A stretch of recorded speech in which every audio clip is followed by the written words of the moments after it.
The words cut deeper than any knife could. Really, Mother Hall, you're becoming quite the outdated relic, aren't you? Jessica's perfectly manicured hand waved dismissively across my dining room table, the one I'd served family meals on for 40 years. The crystal glasses, wedding gifts from my late husband's parents, clinked as she reached for more wine. My name is Tessa, and at 68, I've learned that the cruelest wounds often come gift-wrapped in fake smiles and backhanded compliments, especially when they're delivered by your daughter-in-law at what was supposed to be a pleasant Sunday dinner. I simply think we should consider what's best for everyone's future, Jessica continued, her voice dripping with artificial sweetness. The house is far too big for you to manage alone, and Ian and I could give it the attention it deserves. My son Ian shifted uncomfortably in his chair, his eyes fixed on his barely touched roast beef. Jess, maybe this isn't the time. It's exactly the time, she interrupted, shooting him a look that could freeze hell itself. We need to be practical about these things. I took a slow sip of water, buying time to steady my voice. The house is managing just fine, dear. I rather enjoy having space for when Kendra visits, and the garden keeps me active. The garden? Jessica laughed, the sound like breaking glass. Is that what you call that mess of weeds? Brian next door must be thrilled about what it's doing to his property values. Actually, Brian had just yesterday commented on how lovely my roses were looking. But I didn't say that. Instead, I watched as Jessica topped up her wine glass for the third time, her expensive bracelet catching the light from my antique chandelier. I made a chocolate cake for dessert, I said, rising from my chair. Ian's favorite recipe. Oh, Mother Hall, you shouldn't have. Jessica's tone shifted to sugary concern. You know Ian's watching his weight. Besides, all that sugar at your age. We need to think about your health. I caught my reflection in the china cabinet as I walked to the kitchen. Gray hair neatly styled, wrinkles earned through years of smiling and crying, and eyes that had seen enough of life to know when someone was playing a game. Jessica might think I was just another foolish old woman, but 40 years of teaching high school English had taught me to spot manipulation from a mile away. In the kitchen, I heard Jessica's voice drop to a stage whisper. Ian, we need to talk to her about assisted living. I found this lovely facility. My hands trembled slightly as I cut the cake, not from age or weakness, but from something else entirely. Anger, determination, perhaps both. Mom? Ian appeared in the doorway, his father's kind eyes looking worried. Need help? I've got it, sweetheart. I smiled, sliding perfect chocolate squares onto dessert plates. Though you might grab the coffee pot. He hesitated. About what Jessica said. It's fine, I cut him off gently. We all say things we don't mean sometimes. But Jessica had meant every word, and we both knew it. As I carried the cake back to the dining room, I made a decision. Tomorrow I would call Alexander, my lawyer and oldest friend. It was time to make some changes. Oh, look at that cake, Jessica sighed dramatically. So, homey. You know, Piper just opened this amazing little patisserie downtown. Everything's organic and gluten-free. We should really take you there sometime, Mother Hall. Show you how things are done these days. I served her a slice with an extra dollop of whipped cream. That sounds lovely, dear, though I doubt they use my secret ingredient. Secret ingredient? She raised a perfectly shaped eyebrow. Yes, I smiled, watching her fork hover uncertainly over the cake. Love. Jessica's laugh was sharp enough to cut diamonds. Oh, Mother Hall, you're absolutely precious. Isn't she precious, Ian?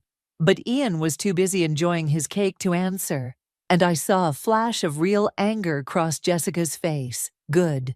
Let her see that some bonds couldn't be broken with snide remarks and fake concern. Later, after they'd left, and I was alone with my thoughts and dirty dishes, I found myself standing in front of the family photos on my living room wall. My late husband's smile beamed back at me, and I touched the glass gently. You always said to kill them with kindness, dear, I whispered, but sometimes kindness needs a little help from careful planning. I reached for my phone, scrolling to Alexander's number.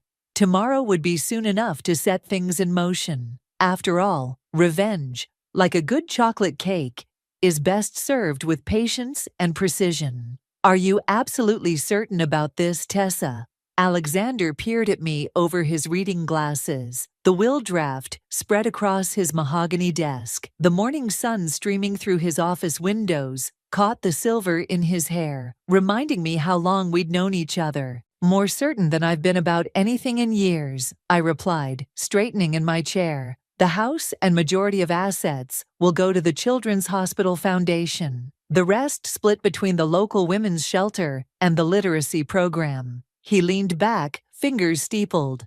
And Ian? A modest trust, enough to show I care, but not enough to attract vultures. I couldn't keep the bitterness from my voice. Jessica won't take this lying down, Alexander warned, shuffling the papers. She's already called my office twice this week, fishing for information about your estate. That made me sit up straighter. She what? Oh yes, apparently she's concerned about your cognitive decline. Her words, not mine, he snorted. I've known you for 40 years, Tessa. The only thing declining is my tolerance for— A knock interrupted us. Alexander's secretary poked her head in. Mr. Norton is here to see you, sir. Jacoby, I whispered, my heart racing. Jessica's brother. Alexander's face darkened. Tell him I'm in a meeting. He says it's urgent, something about Mrs. Hall's estate planning. I stood up, gathering my purse. I'll use the side door, but Alexander, make copies of everything. Keep one set in your home safe. He nodded, understanding my paranoia wasn't unfounded. As I slipped out, I heard Jacoby's voice in the reception area, smooth as oil on water. I took the long way home, stopping at the coffee shop near the park. As I stirred my tea, a familiar voice carried from the booth behind me. She's getting suspicious, Piper. I can feel it. Jessica's voice was tight with frustration. I froze, cup halfway to my lips. So what? Piper replied. She's one old lady against your word. Ian trusts you. Ian's getting weird about it, though. That stupid chocolate cake last week. He wouldn't shut up about it for days. Then accelerate the plan. Jacoby said he could help with the paperwork, make it look like she's losing it. My hand shook, tea spilling onto the saucer. Paperwork? What paperwork? I don't know, Jessica sighed. The assisted living place wants proof of mental decline from her doctor. So get a different doctor, Piper said, like it was the most obvious thing in the world. Jacoby knows people. It's not that simple. There's the house to think about, the investments. Alexander's been her lawyer forever. He's not just going to roll over, then go around him. Once she's declared incompetent, Ian gets control, and you control Ian. I'd heard enough. Leaving money on the table, I slipped out, my mind racing. Back home, I called Kendra immediately. They're plotting something, I said, as soon as she answered. Jessica and her brother. Slow down, Tess. What exactly did you hear? I repeated the conversation, my sister's silence growing heavier with each word. You need to tell Ian, she finally said. He won't believe me. You should see how she works him. Kendra, it's like watching a spider wrap up a fly. Then document everything. Record conversations if you have to. Take pictures. Build your case. I'm not going to spy on my own family. They're spying on you, Kendra pointed out. And worse, they're planning to take everything Dad worked for and— A car door slammed outside. Through my window, I saw Jessica getting out of her SUV. Jacoby right behind her. They're here, I whispered. Both of them. Don't let them in. Kendra's voice rose. I'm coming over. No, I need to hear what they're planning. I hung up as the doorbell rang. Taking a deep breath, I opened the door to find Jessica's perfect smile and Jacoby's expensive suit. Mother Hall, what a surprise finding you home. Jessica air-kissed my cheek. We were just discussing the family trust with my financial advisor and thought we'd stop by to chat about some options. I looked at Jacoby, who wasn't any kind of advisor I'd ever trust. How thoughtful. Would you like some tea? Perfect, Jessica beamed. And while we drink, we can talk about your future. We have some wonderful ideas to share. I led them to the living room, my mind racing. They thought they were setting a trap, but they'd just walked right into mine. After all, my phone was still recording in my pocket, capturing every word of their wonderful ideas. Sometimes the best revenge isn't just about changing a will, it's about letting people reveal themselves for exactly who they are. Listen to this part again, I said, pressing play on my phone. Kendra leaned forward in her armchair, her coffee forgotten, as Jessica's recorded voice filled my living room. Just sign these papers, Mother Hall. It's all standard procedure for estate planning. Jacoby can notarize them right here. I stopped the recording. They brought fake documents, Kendra. Actual fake documents. Did you sign anything? My sister's face was tight with concern. Of course not. I told them I needed my reading glasses and escaped to the kitchen. Called Alexander right there. You should have seen how fast they left when I mentioned his name. Kendra shook her head. You need to tell Ian. Today. He's at some charity event with Jessica. Something about underprivileged youth. I couldn't keep the irony from my voice. She's probably spending more on her dress than they'll raise. The doorbell rang, making us both jump. It was Brian from next door, holding a manila envelope. Sorry to bother you, Tessa, but this was in my mailbox by mistake. He handed it over, looking worried. Everything okay? I saw Jessica's brother here yesterday. Never liked that guy. Everything's fine, Brian. Thank you. I waited until he left before opening the envelope. Inside was a letter addressed to Jessica, marked urgent, final notice. You shouldn't read that, Kendra said. But she was already looking over my shoulder. The letter was from a credit collection agency. Apparently, Jessica was 6 months behind on payments for her boutique downtown. The amount made my eyes water. Well, Kendra whispered, now we know why she's so desperate for your money. Mother Hall? Jessica's voice called from the front door, making us both freeze. Your car's here, so I know you're home. I shoved the letter into my sweater pocket as Jessica walked in, wearing designer workout clothes that probably cost more than my monthly pension. Oh, Kendra's here. How nice. Jessica's smile didn't reach her eyes. Ian's worried about you, Mother Hall. You weren't answering your phone. I was having tea with my sister. I gestured to our cups. Would you like to join us? Actually, I need to talk to you about Ian, privately. She gave Kendra a pointed look. Anything you need to say to my sister, you can say in front of me. Kendra stood her ground. Jessica's perfect facade cracked slightly. Fine. Ian's concerned about your memory, Mother Hall. Yesterday with Jacoby, you seemed confused. Confused? I raised an eyebrow. About the documents you wanted me to sign without my lawyer present. Those were just standard forms. Jessica's voice rose slightly. Really, this paranoia isn't healthy. I've been researching some excellent memory care facilities. Get out. Kendra's voice was ice cold. Excuse me? You heard me. Get out of my sister's house. Jessica's face went through several expressions before settling on concern. I'm only trying to help. Ian will hear about this. Yes, I said quietly. I rather hope he does. After she left, slamming the door hard enough to rattle the windows, Kendra turned to me. You need to show Ian that letter. Not yet. I pulled it from my pocket. First, I need to find out exactly what kind of trouble his wife is in. Later that evening, Ian called. I could hear Jessica in the background, her voice high and upset. Mom, Jessica says you and Aunt Kendra were really rude to her today. Did she tell you why she came over? Something about helping with estate planning. Mom, she's worried about you. We both are. I see. I looked at the collection letter on my coffee table.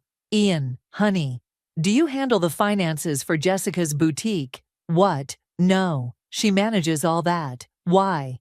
Just curious. How about your joint accounts? Do you look at those statements? Mom, what are you getting at? He sounded irritated now. Nothing, sweetheart. Just remember that I love you, okay? After hanging up, I called Alexander. I need you to look into something, I said. Jessica's boutique downtown. Something's not right with the finances. Already on it, he replied. And Tessa, I found something else. A letter from Jacoby to Jessica, from 6 months ago. It fell out of his briefcase yesterday when he was here. My heart skipped. What does it say? Let's just say it confirms everything we suspected. Come by tomorrow morning. And Tessa, bring that collection letter you found. We're going to need it. I sat in my quiet house, looking at the family photos on the wall. Soon, very soon, all the pieces would fall into place. Jessica thought she was playing chess, but she'd forgotten one important thing. I'd been teaching strategy to high school students longer than she'd been alive. Alexander spread the documents across his desk like a dealer laying out cards. Look at this, he pointed to Jacoby's letter. He's not just helping Jessica with fake medical evaluations. He's been cooking the books at her boutique for months. I scanned the letter, my hands shaking. He's laundering money through her store. Among other things, Alexander pulled out more papers. The boutique's been running at a loss for 2 years, but somehow Jessica keeps pulling out large sums of money. Care to guess where it's going? Offshore accounts, I whispered, remembering snippets of conversations I'd overheard between her and Piper. The office door burst open. Mrs. Hall. Alexander's secretary looked panicked. Jessica and her brother are here. They're demanding to see you both. Perfect timing. Alexander smiled grimly, pressing a button on his desk phone. Send them in. Jessica stormed in, Jacoby right behind her. Her designer heels clicked aggressively on the hardwood floor. How dare you go through my private correspondence, she hissed, spotting the letter in my hands. Private correspondence that was dropped in my office? Alexander raised an eyebrow. That's now evidence in a potential fraud investigation. Jacoby stepped forward, all smooth confidence. There seems to be a misunderstanding. Those documents are protected under attorney-client privilege. You're not an attorney, Jacoby, I said quietly. We checked. You were disbarred 3 years ago. The color drained from Jessica's face. Mother Hall, please. Whatever you think you know, I know everything. I pulled out my phone, playing the recording from my living room. Jessica's voice filled the room, discussing fake medical evaluations and forged documents. That's illegal, Jacoby snapped. You can't record people without their consent. In this state, you can if you're gathering evidence of a crime, Alexander countered, which conspiracy to commit elder fraud certainly is. Jessica's perfect mask cracked completely. You stupid old woman. Do you have any idea what you've done? That money was supposed to be mine. Ian promised. Ian promised what exactly? A new voice asked from the doorway. We all turned to see my son standing there, his face ashen. Behind him stood 2 police officers and a man in a suit who flashed an FBI badge. Ian! Jessica's voice turned sugary sweet. Darling, I can explain everything. Your mother is confused. Stop. Ian held up his hand. Just stop. I heard everything. The FBI has been watching Jacoby's financial dealings for months. They came to me last week with questions about the boutique's accounts. You've been working with them. Jessica's voice rose to a shriek. Since they showed me proof that you've been stealing from my mother's accounts, small amounts, siphoned off gradually. Did you think I wouldn't notice? I hadn't known about Ian's involvement. Looking at my son now, I saw not the little boy who needed protecting, but a man who'd grown strong enough to face hard truths. Mrs. Norton, the FBI agent stepped forward. We have some questions about your financial dealings with your brother, and about certain documents you attempted to have Mrs. Hall sign. This is ridiculous. Jacoby tried to push past Ian. You have nothing concrete. We have everything. Ian's voice was cold.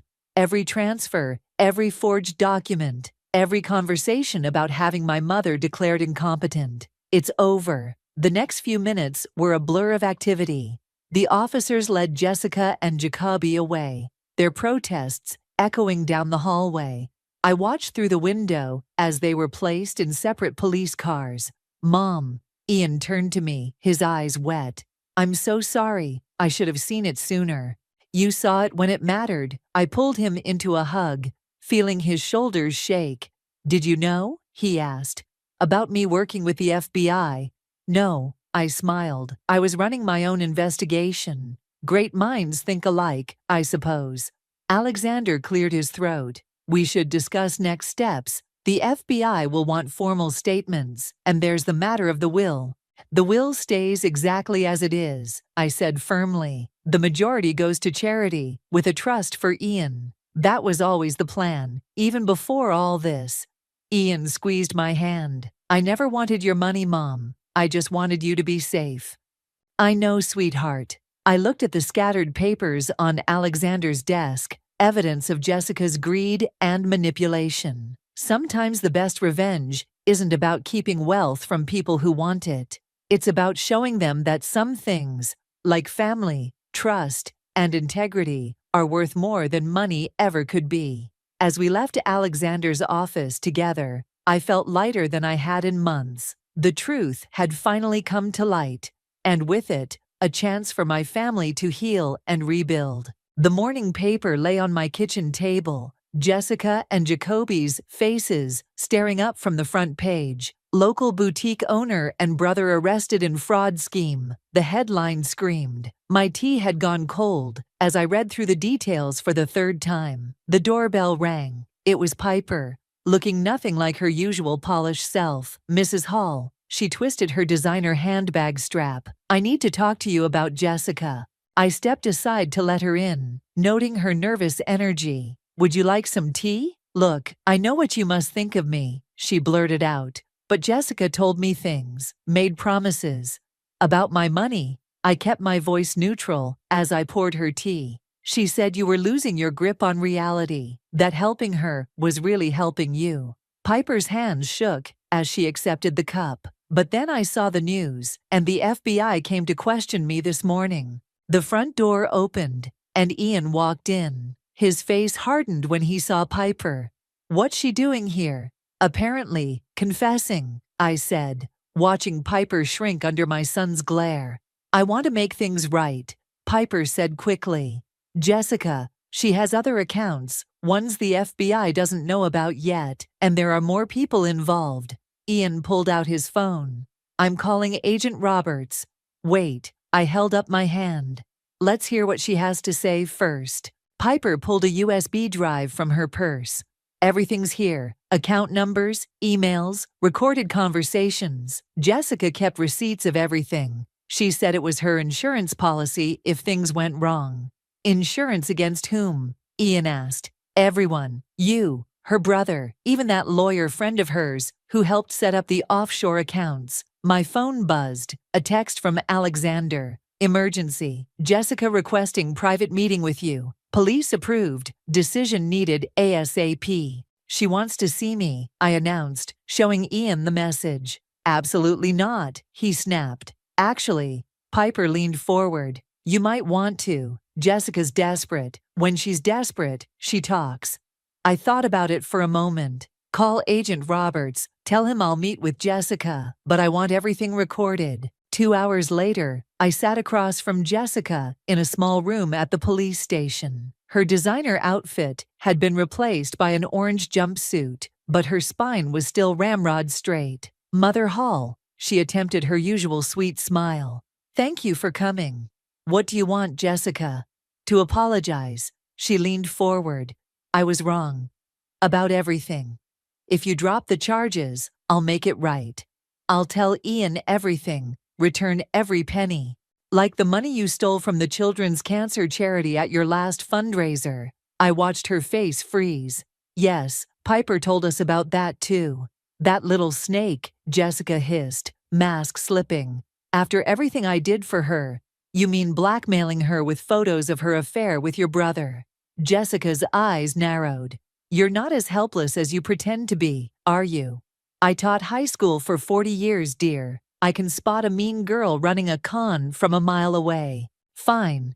She sat back, all pretense gone. What do you want? Nothing. The FBI has everything they need. This meeting was just to give you a chance to do the right thing. I stood up. You failed that test too. Wait, real panic crept into her voice. The prosecution offered a deal. If I give them everything on Jacoby's operation, they'll recommend a lighter sentence. But I need character witnesses. If you and Ian would just— Goodbye, Jessica. You can't do this to me, she shrieked as I reached the door. I'm family. I turned back one last time. No, dear. You're just someone who tried to steal from family. There's a difference. Outside, Ian was waiting with Agent Roberts. How did it go? About as expected. I handed the agent the recording device they'd given me. She's all yours. Mom, Ian hesitated. There's something else. The FBI found evidence that she might have had something to do with Dad's medication mix-up last year. The world tilted slightly. My husband's sudden decline had seemed so strange at the time. We'll need you to testify, Agent Roberts said gently. Both of you. I gripped Ian's hand, feeling his strength flow into me. Then that's what we'll do. Later that night, Kendra came over with dinner. As we sat in my living room, the evening news played quietly in the background, showing Jessica and Jacoby being led into court. Are you okay? My sister asked softly. I looked at the family photos on my wall, my husband's smile forever frozen in time. I will be. The truth has a way of healing things, even if it hurts at first. Speaking of truth, Ian set down his fork. There's something else you should know. I'm selling the house Jessica and I bought. Moving back here, if you'll have me. For the first time in months, I felt tears of joy rather than sorrow. Sometimes the best revenge isn't about getting even. It's about getting your family back. The prosecution calls Tessa Hall to the stand. The courtroom fell silent as I made my way forward. Jessica sat at the defense table, her orange jumpsuit, a stark contrast to her lawyer's expensive suit. She wouldn't meet my eyes. Mrs. Hall, the prosecutor approached. Please tell the court about your husband's final months. Objection. Jessica's lawyer jumped up. Relevance goes to pattern of behavior and motive, Your Honor. Overruled. Proceed, Mrs. Hall. I gripped the microphone, my voice steady. Robert was healthy, active. Then suddenly, he started getting confused. The doctors couldn't explain it. And did the defendant have access to your home during this time? Yes, she had a key. Said she wanted to check on us. Help with medications. Jessica shifted in her seat, her handcuffs catching the fluorescent light. The FBI found these in the defendant's safety deposit box. The prosecutor held up a small bottle. Can you identify them? Those are Robert's heart pills. The same pills that, when tested, showed traces of dangerous substances not prescribed to your husband. Objection. Jessica's lawyer shouted again. Withdrawn. The prosecutor smiled slightly. Mrs. Hall, tell us about the defendant's attempts to have you declared incompetent. For the next hour, I detailed everything. The fake documents, the recorded conversations, the financial fraud. Through it all, Jessica sat stone-faced, but I could see her fingers trembling. During the recess, Ian found me in the hallway. You did great, Mom, but there's something else. The FBI found emails. Jessica was planning this before she even married me. My heart clenched. She targeted you. Apparently, she and Jacoby researched wealthy families, Dad's company, our assets. I was just her ticket in. His voice broke. I'm so sorry, Mom. I brought her into our lives. I hugged him tight. You have nothing to apologize for. She fooled a lot of people. Mrs. Hall, Agent Roberts approached. We need to discuss the next phase of testimony. It's about the charity fraud. Back in the courtroom, Jessica's lawyer tried one last desperate move. Your Honor, my client wishes to address Mrs. Hall directly. The judge peered over his glasses. Mrs. Hall, are you comfortable with this? I nodded, curious what she could possibly say. Jessica stood, tears streaming down her face. Mother Hall, Tessa, I was desperate. The boutique was failing. Jacoby was threatening me. I never meant for any of this to happen. Save the performance, Ian muttered from behind me. I loved Robert like my own father, Jessica continued. And I love you. Please, if you speak to the judge about leniency. Mrs. Norton, the judge interrupted. Are you attempting to manipulate a witness in my courtroom? Jessica's tears dried instantly. I'm trying to make amends. By lying again. I stood up. Should we play the recording where you laughed about Robert's confusion? Or show the emails where you planned all this before you even met my son? The courtroom erupted in whispers. Jessica's lawyer looked like he'd swallowed a lemon. Order. The judge banged his gavel. Mrs. Norton, sit down. Mrs. Hall, would you like a moment? No, Your Honor. I'd like to say something if I may. He nodded. I turned to face Jessica fully. I've been thinking about karma lately, how everything comes full circle. You thought I was just a foolish old woman you could push aside. But I taught literature for 40 years. I know how stories like this end. Your Honor, Jessica's lawyer started. Let her finish, the judge commanded. The thing about karma, Jessica, is that it teaches us lessons. Your lesson. Sometimes the people you underestimate are the ones you should have feared the most. The rest of the day passed in a blur of testimony and evidence. By evening, Jessica's lawyer was desperately pushing for a plea deal. Outside the courthouse, reporters swarmed us. Mrs. Hall, how do you feel about your daughter-in-law's betrayal? Will you be attending tomorrow's hearing about the charity fraud? Any comment on the allegations about your husband's death? Alexander appeared, parting the crowd. My client has no comment. Please respect her privacy. As we drove home, Ian reached over and squeezed my hand. One more day of testimony, Mom. Then it's over. Not quite, I said, thinking of the dinner I had planned for the weekend. There's still the matter of the will reading. I've invited some special guests. The charity representatives, I smiled. Among others. Jessica thought she was playing a long game.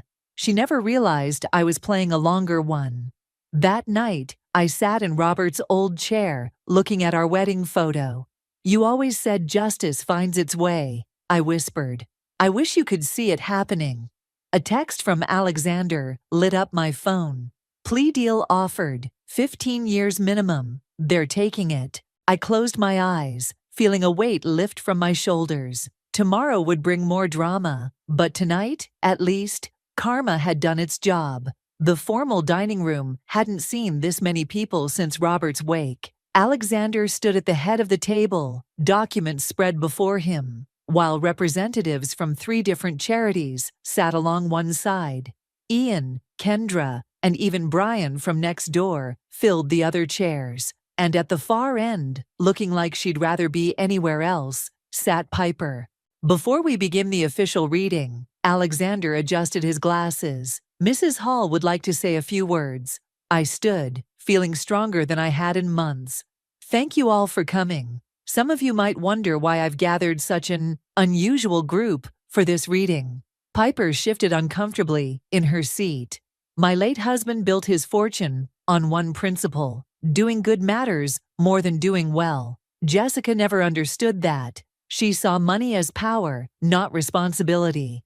Mom, Ian started, but I held up my hand. Let me finish, dear. Today isn't just about revealing my will. It's about revealing what wealth can do in the right hands. Alexander nodded and began reading. To the Children's Hospital Foundation, 40% of the estate, specifically for their pediatric cancer research program. The hospital representative gasped softly. To the Women's Shelter, 30%, earmarked for their education and job training programs. Tears appeared in the shelter director's eyes. To the Literary Foundation, 20%, dedicated to adult literacy programs in underserved communities.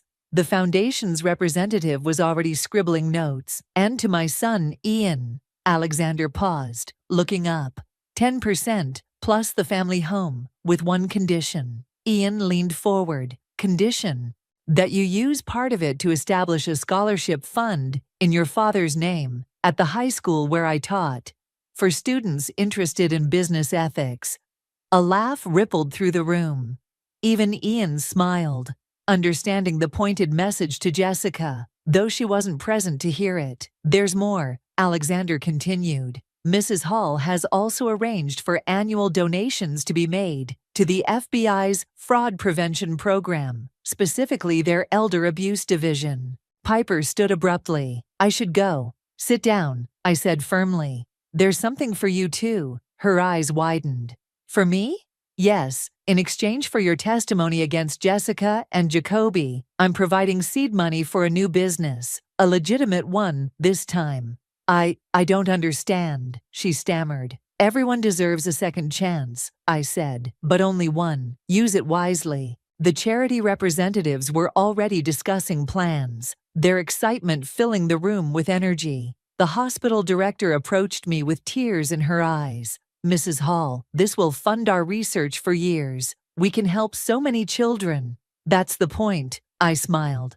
Money is like water. It can destroy if it's hoarded, but it can give life if it flows freely.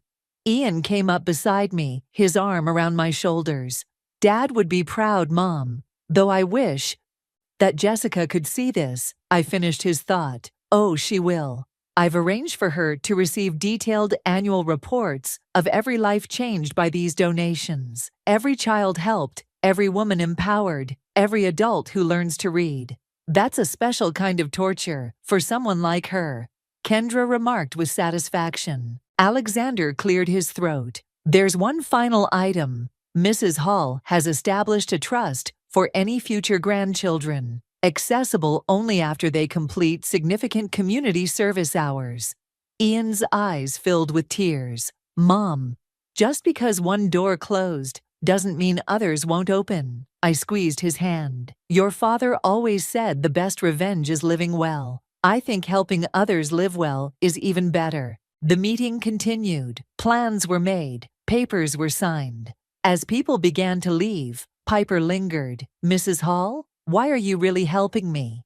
Because Jessica didn't just hurt me, she hurt everyone around her. Breaking that cycle of harm starts with giving people better choices. After everyone left, Ian and I sat in the living room, looking at old photos. You know, he said quietly, when all this started, I thought you were the one who needed protecting. I never imagined that your old mother could orchestrate all this, I laughed. Age brings wisdom, dear. And wisdom teaches us that the best way to fight darkness is to create light.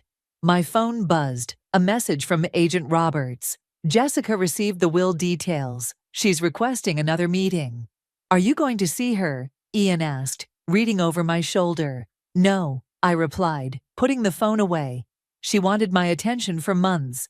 Now she can live with the knowledge that she'll never have it again. Outside, the sun was setting, painting the sky in brilliant colors. Tomorrow would bring new challenges, new opportunities to help others. But tonight, sitting with my son in the house where he grew up, I felt nothing but peace. Sometimes the best revenge isn't about getting even. It's about getting better, doing better, and helping others do the same. The morning newspaper landed on my doorstep with a satisfying thud. Local charity transforms lives. Hall Foundation celebrates first year of community impact, blazed across the front page. Below it, a photo showed smiling children in the new cancer ward, their hope-filled faces, a stark contrast to the small article tucked in the corner about Jessica's denied appeal. The doorbell rang. It was Piper, clutching a folder and looking nervous despite her new professional attire. Mrs. Hall, I wanted you to be the first to see this. She handed me the folder. The audit results from my new business. Everything transparent, everything legal. I scanned the documents, noting the healthy profit margins and substantial charitable donations. You've done well. Thanks to you. She hesitated. I saw Jessica yesterday, at the prison. My hand stilled on the papers. Oh? She wanted me to beg you to change the will. Again. Piper shook her head. I told her to read the newspaper instead. The front door opened, and Ian walked in carrying breakfast bags. Mom, you won't believe who I just... Oh, hello, Piper. I was just leaving, she said quickly. But Mrs. Hall, thank you for showing me there's a better way to succeed. After she left, Ian unpacked fresh croissants and coffee. That's quite a headline today. Indeed. I sipped my coffee. Though I suspect you didn't come just to discuss the newspaper. He grinned. No, I met someone, a teacher at my old high school, actually. She runs the business ethics scholarship program we funded. The one Jessica hates so much? I couldn't help smiling. The very same. Sarah's different, real. She volunteers at the women's shelter on weekends. The doorbell rang again. This time it was Alexander, waving another newspaper. Have you seen the business section? Jessica's boutique building is being converted into a community center. The irony is delicious. Come have coffee, I offered. Ian was just telling me about Sarah. Ah, yes, the ethics teacher. Alexander winked. I hear she's quite impressive. You knew? Ian looked surprised. My dear boy, your mother and I have been friends for 40 years. We know everything. The morning passed pleasantly, filled with plans and possibilities. Around noon, Kendra arrived with a letter. This came to my house by mistake, she said, handing me an envelope with the prison's return address. Another plea from Jessica. Actually, no. Kendra sat down. It's from Jacoby. He's agreed to testify about Robert's medication tampering. Says he can't live with it anymore. The room fell silent. Finally, closure for Robert. I'll call Agent Roberts, Alexander said quietly, stepping out. Ian took my hand. Are you okay, Mom? Better than okay. I squeezed his fingers. Your father always said truth finds its way to the surface, like cream rising to the top. The doorbell chimed once more. This time it was Brian, holding a rose from his garden. Thought you might like this, Tessa. It's from that bush Robert helped me plant years ago. Finally bloomed. I took the flower, its perfume bringing back memories of Robert tending our garden. Perfect timing, Brian. We're celebrating today. The newspaper article? He beamed. Saw that. You showed them all what real class looks like, Tessa. Not just the article, I said. We're celebrating life, changes, new beginnings. Ian cleared his throat. Speaking of which, Sarah's coming for dinner tonight. I thought, maybe, if you'd like to meet her. I'd love to. I placed the rose in a vase. Your father always said the best revenge against darkness is to create more light. I think he'd be happy to see us all here, moving forward, making things better. Alexander returned, his phone call complete. Agent Roberts says they'll reopen the investigation into Robert's death. Jacoby's testimony changes everything. Good, I said firmly. But right now, I want to focus on life. Ian, tell us more about Sarah. As my son talked about his new relationship, his face glowing with possibility, I looked around my living room. Kendra and Alexander arguing playfully about dinner plans. Brian sharing gardening tips. The newspaper headlines promising hope to strangers. Even Piper finding her way to honest success. This was real wealth, not the money Jessica coveted, but the richness of relationships, of doing good, of making a difference. The rose's perfume filled the room, and for a moment I felt Robert's presence so strongly it took my breath away. He would have loved this. Family, friends, justice, and hope, all intertwined. Mom? Ian touched my arm. What are you thinking about? That sometimes the happy ending isn't what we expected, I smiled. Sometimes it's better. Outside, children laughed as they passed by, probably heading to the new community center. Inside, my family and friends continued planning dinner, their voices warm and real, and alive with possibility. This was victory, not just over Jessica's schemes, but over darkness itself. One good deed, one changed life, one blooming rose at a time.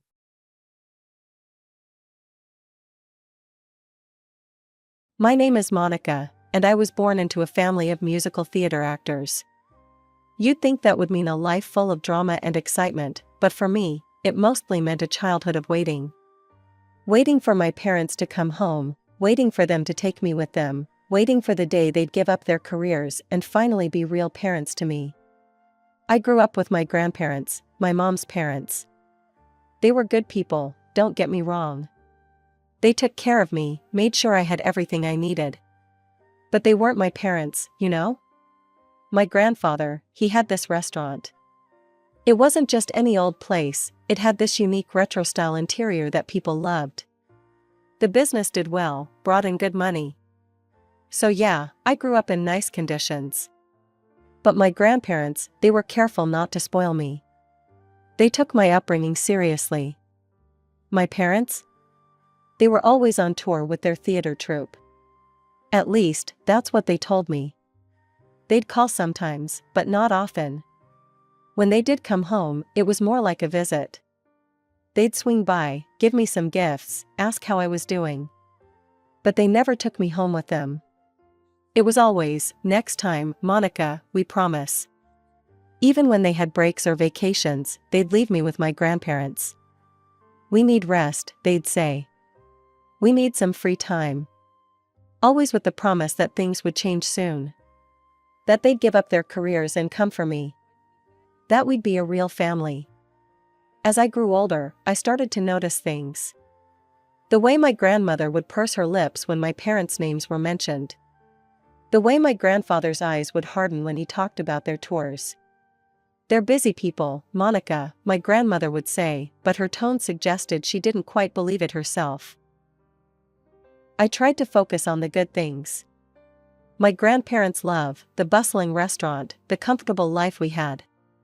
But there was always that hole, that emptiness where my parents should have been.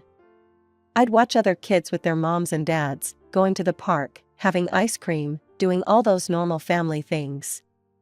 And I'd wonder, what was wrong with me? Why didn't my parents want to do those things with me? But I never stopped hoping. Never stopped believing that one day, they'd keep their promise. That one day, we'd be a real family. My 12th birthday started like a dream come true. For once, my parents were actually here, showering me with attention and gifts. I couldn't believe my eyes when I saw them walk through the door, their faces beaming with smiles I'd only seen in old photographs. "Monica, sweetheart," Mom called out, arms wide open. I ran to her, breathing in her familiar perfume. "Mom, Dad. You're really here." Dad ruffled my hair affectionately. "Wouldn't miss it for the world, kiddo. Happy birthday." We spent the entire day together, doing all the things I'd always imagined doing with my parents. We went to the local amusement park, had ice cream, and they even sat through my impromptu piano recital without checking their phones once. For the first time in my life, I felt like I had real parents, not just occasional visitors.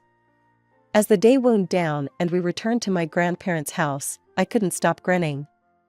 This was it, I thought. This was the day everything would change. "Time for bed, Monica," Grandma said gently. "It's been a big day."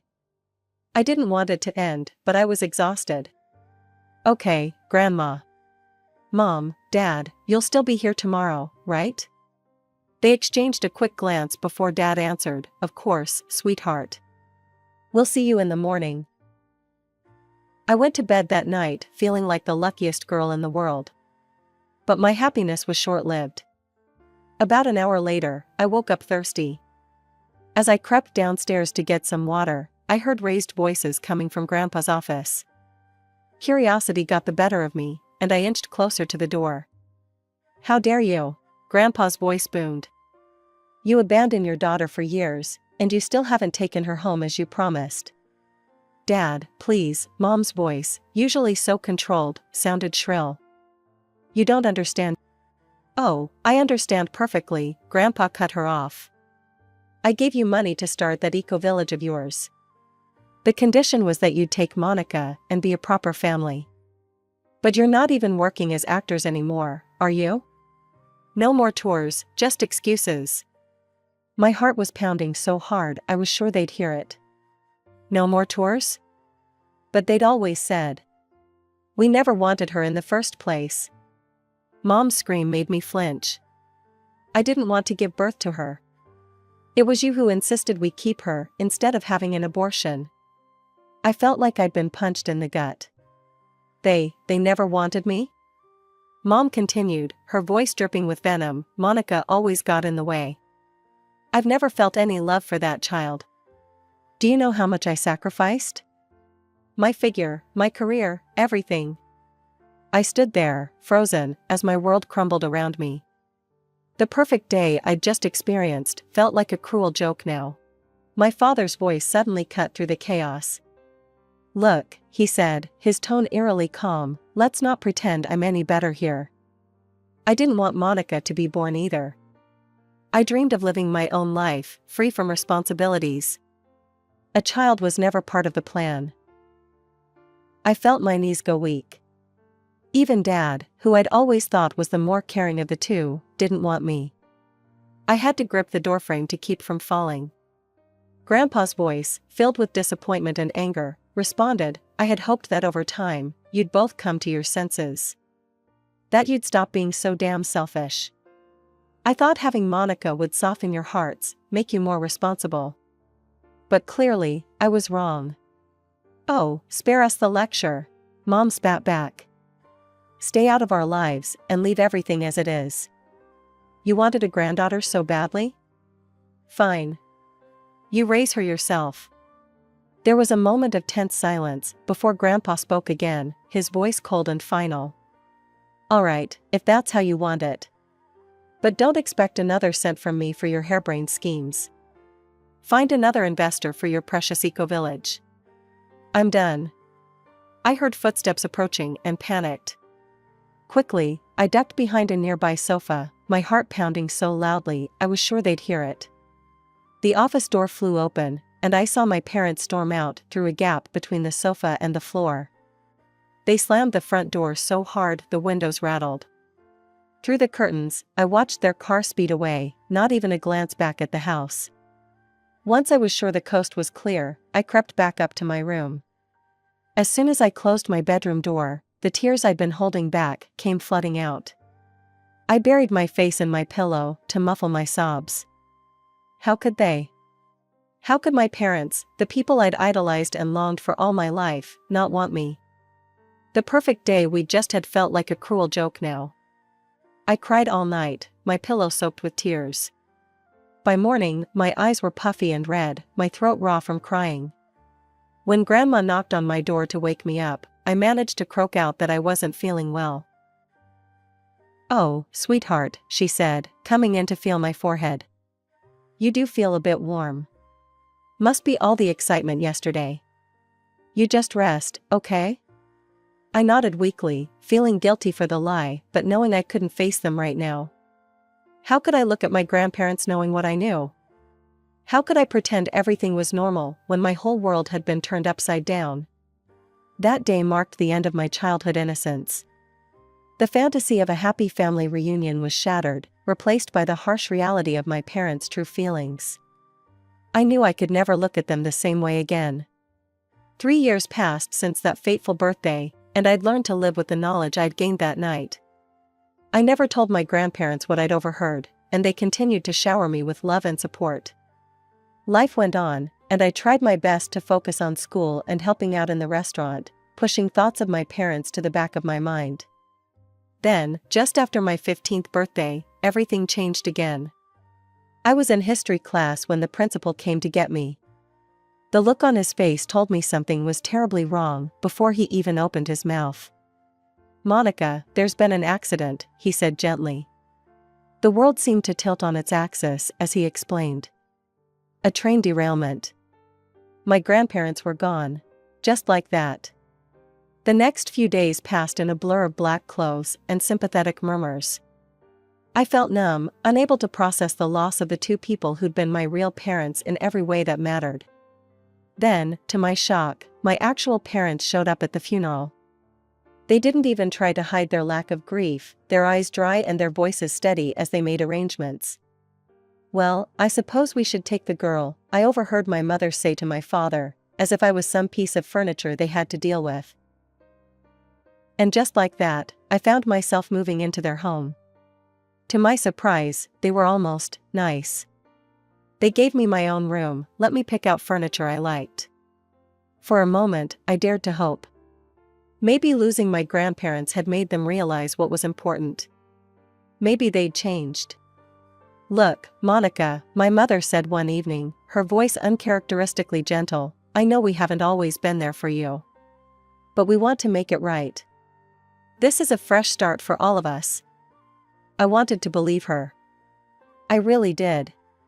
For a few weeks, everything seemed perfect. They asked about my day, helped with my homework, even sat down for family dinners. It was everything I'd ever wanted. But then I started noticing things. hushed arguments when they thought I was asleep. Tense phone calls that ended abruptly when I entered the room.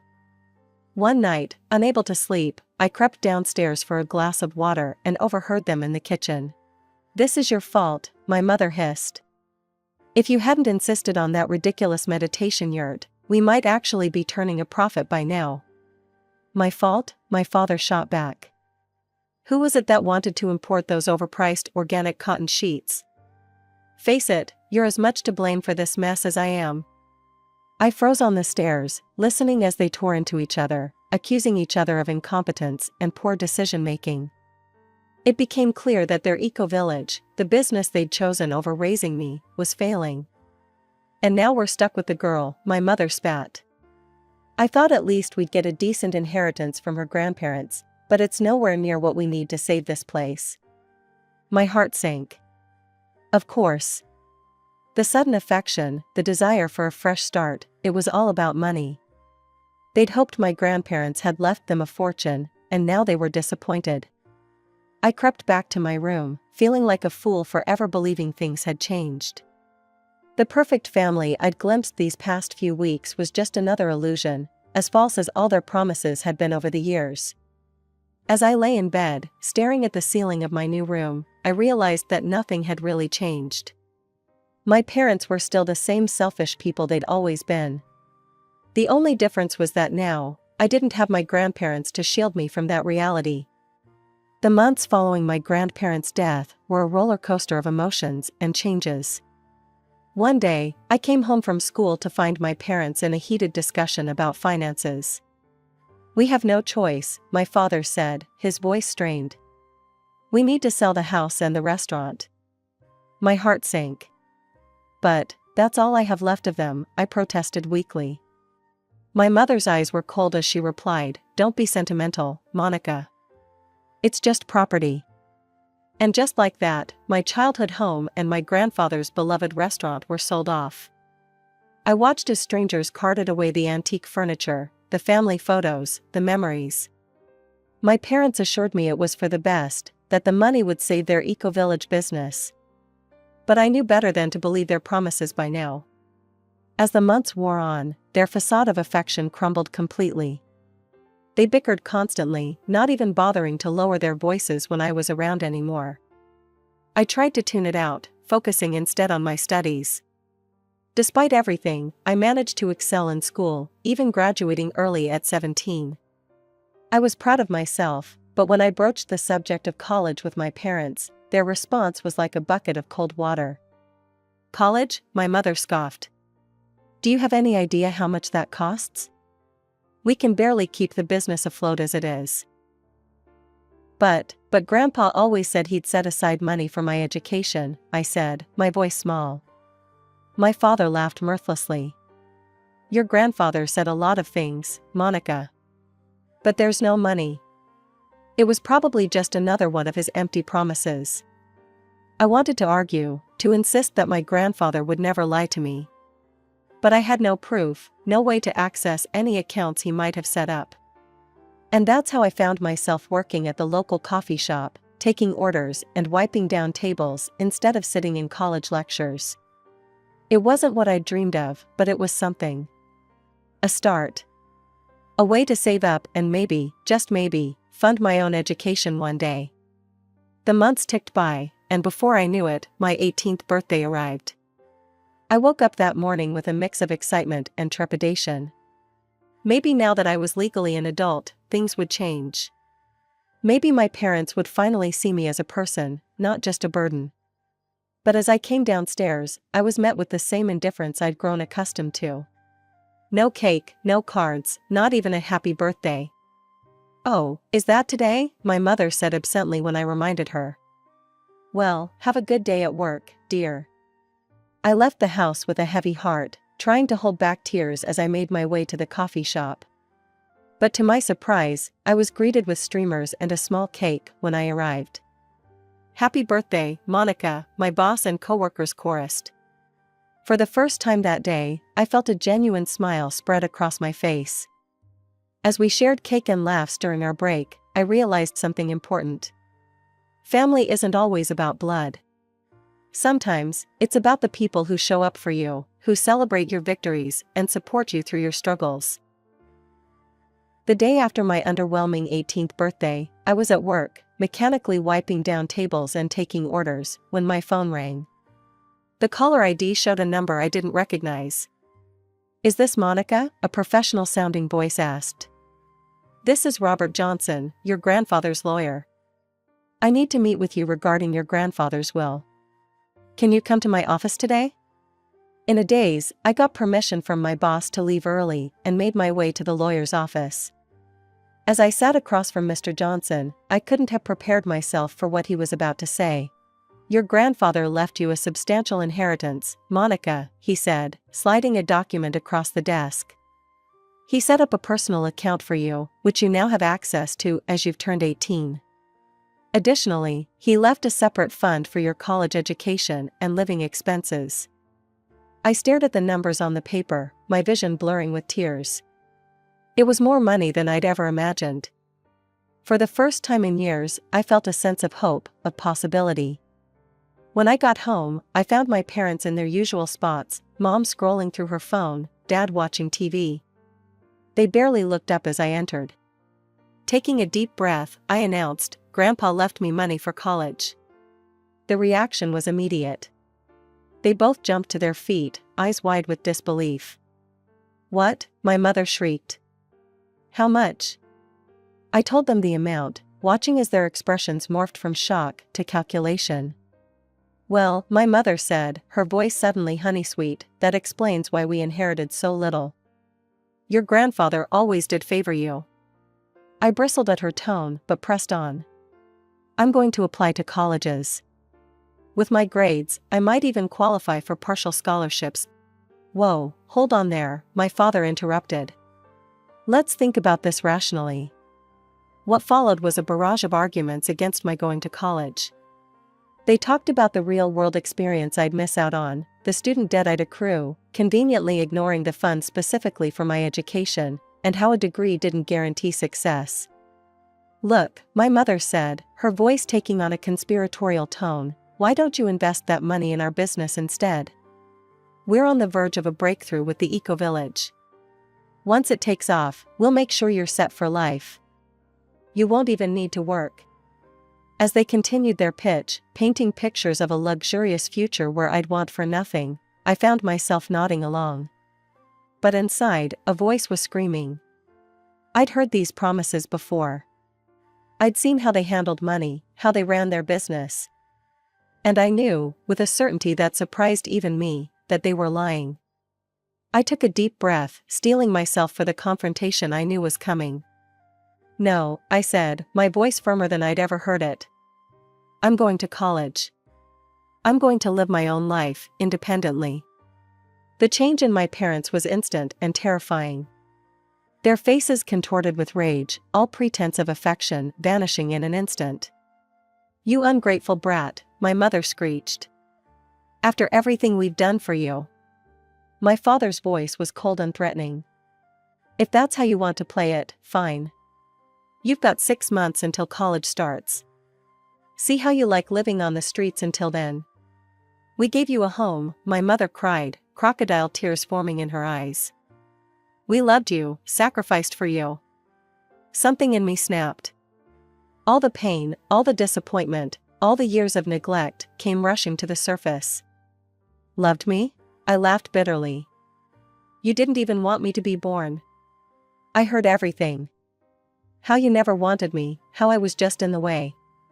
How you pawned me off on Grandma and Grandpa because you couldn't be bothered to be real parents. The shock on their faces would have been satisfying if I wasn't so hurt and angry. Years of pent-up emotions poured out of me as I recounted every harsh word, every broken promise. "You don't deserve to be called parents," I finished, my voice shaking. "And I don't need you to kick me out. I'm leaving." With that, I ran to my room and started throwing clothes into a suitcase. I could hear them yelling, threatening, but it all seemed distant now. As I zipped up my bag, I felt a strange calm settle over me. I spent that night in a cheap motel, curled up on a lumpy bed, but feeling freer than I ever had. The next morning, I called Sarah, a colleague from the coffee shop who I knew was looking for a roommate. "Hey, Sarah? Remember how you were saying you needed someone to split rent with? Is that offer still open?" By the end of the day, I had a new place to live, a new phone number, and a new outlook on life. As I blocked my parents' numbers and social media accounts, I felt a mix of sadness and relief. This wasn't how I'd imagined my family story going, but it was the fresh start I needed. That night, as I lay in my new bed in the small apartment I now shared with Sarah, I thought about everything that had happened. I'd lost the family I'd always longed for, but I'd gained something more valuable: independence, self-respect, and the chance to build a life on my own terms. With a mix of excitement and nerves, I sent off my college application. I'd chosen one of the best schools in the country for business management, hoping to honor my grandfather's legacy. The waiting was excruciating, but finally, the letter arrived. As I tore open the envelope, my heart pounding, I saw the word I'd been dreaming of: congratulations. I'd been accepted. In that moment, I felt my grandparents' presence, almost as if they were there celebrating with me. When fall came, I moved into my dorm room, my few possessions reminding me of how far I'd come. I paid my tuition from the account my grandfather had set up, but I was determined to make my own way as much as possible. So, I found a job at a local coffee shop, putting my barista skills to good use. "You don't have to work, you know," my roommate said one day as I rushed to make an early shift. "You've got that inheritance." I smiled as I laced up my shoes. "I know. But I want to. This is about more than money, it's about proving to myself that I can do this." College was challenging, but I thrived. Every business class I took, every late-night study session, brought me closer to my dream. I could almost see my grandfather nodding approvingly as I aced my exams and impressed my professors with my drive. For years flew by, and before I knew it, I was walking across the stage to receive my diploma. As I moved the tassel on my cap, I whispered, "We did it, Grandpa." Armed with my degree and the business acumen I'd gained, I dove into planning my own restaurant. I knew exactly what I wanted: a place that would honor my grandfather's memory and bring joy to people the way his restaurant had. I named it Giorgio's, after my grandfather. Using the photos I'd carefully preserved, I recreated the warm, retro-style interior that had made his place so special. Every detail, from the worn wooden bar to the vintage light fixtures, was a tribute to him. The first year was tough. There were nights I lay awake, worrying about bills and customer numbers. But I persevered, channeling my grandfather's determination and my own hard-won resilience. Slowly but surely, word spread. People fell in love with the atmosphere, the food, the story behind the place. 5 years after opening, Giorgio's was not just profitable, it was the talk of the town. I thought about my parents then, as I sometimes did. I'd seen them around town a few times, looking older and worn. Their eco-village dream had fizzled out long ago, I'd heard. Part of me felt a twinge of sadness for what could have been, but I knew I was better off without them. My life wasn't perfect, but it was mine. I'd built it with my own 2 hands, with the love and support of my grandparents as my foundation.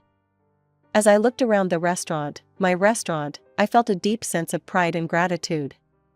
I pulled out an old photo of my grandparents from my wallet. "I did it," I whispered to their smiling faces. "I hope I've made you proud." As I locked up and stepped out into the cool night air, I felt a peace. The journey hadn't been easy, but every hardship, every obstacle had led me here. I was Monica, granddaughter of Giorgio, owner of Giorgio's restaurant, author of my own story.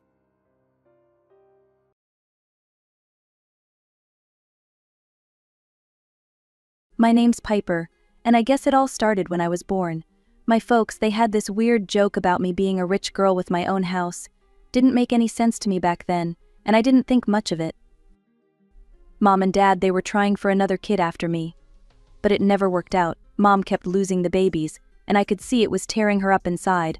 I was just a kid, maybe 6 or 7, when I first noticed how sad she'd get sometimes. I didn't understand then why it mattered so much. I was happy being an only child. I got all the attention, all the toys, but looking back I can see how much it hurt Mom not to have another baby. Life went on like that for a while. Me, growing up, not really understanding the undercurrents in our family. Mom and Dad, putting on brave faces but struggling behind the scenes. It wasn't perfect, but it was normal. At least it was my normal. Then, when I was 10, everything changed. I remember that day like it was yesterday. I was sitting at the kitchen table doing my homework when the phone rang. Mom answered it, and I watched her face go pale.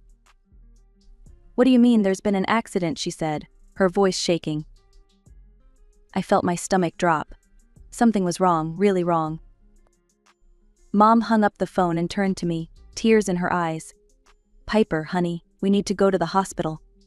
Dad's been in a car accident." The next few hours were a blur. The hospital waiting room, the smell of disinfectant, the doctors with their grim faces, and then, the news that turned our world upside down. Dad didn't make it. The funeral was awful. All these people I barely knew, telling me how sorry they were, how Dad was in a better place now. I didn't want him in a better place. I wanted him here with us. After the funeral, things got weird. Dad's parents, my grandparents, started coming around a lot more. They'd always been nice, but now they were practically living at our house. They'd bring food, help Mom with the bills, take me out for ice cream.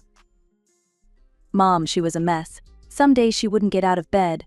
Other days she'd be manic, cleaning the house from top to bottom or rearranging all the furniture. I never knew what to expect when I came home from school. One day, about 6 months after Dad died, I came home to find Mom all dressed up. She was wearing makeup for the first time in months, and she'd done her hair. "Piper, honey," she said, a weird, forced cheerfulness in her voice. "I've got some news. I've met someone. His name is Tom. He's very nice. I think you'll like him." I didn't say anything. I couldn't. It felt like a betrayal, like she was trying to replace Dad. But I could see a spark in her eyes that I hadn't seen in months, and I didn't want to be the one to snuff it out. It didn't take long for Mom to bring Tom home. One day I came back from school, and there he was, sitting in Dad's chair like he owned the place. "Piper, this is Tom," Mom said, all smiles. "He'll be living with us now." From that day on, everything changed. Tom started setting up his own rules like he was the boss or something. But what he did next, I'll never forget. One Saturday morning, I woke up to find Tom in the living room, a big trash bag in his hands. He was going around collecting all the photos of Dad. "What are you doing?" I asked, my voice shaking. Tom barely looked at me. "Getting rid of old stuff. Your mom agreed it's time to move on." I couldn't believe it. I watched as he shoved photo after photo into the bag. Pictures of Dad and me at the beach, Dad teaching me to ride a bike, our last family vacation. When he was done, Tom thrust the bag at me. "Take this to the trash, will you? I'm your father now, the only father you need. It's time to forget about the past." I grabbed the bag and ran out of the house, tears streaming down my face. I didn't stop until I reached my grandparents' house. Grandma opened the door, took one look at me, and pulled me into a hug. "Oh, Piper, what's wrong?" Between sobs, I told her and Grandpa what happened. They were furious. "How dare she?" Grandpa growled, picking up the phone to call Mom. I could hear Mom's voice on the other end, getting louder and angrier.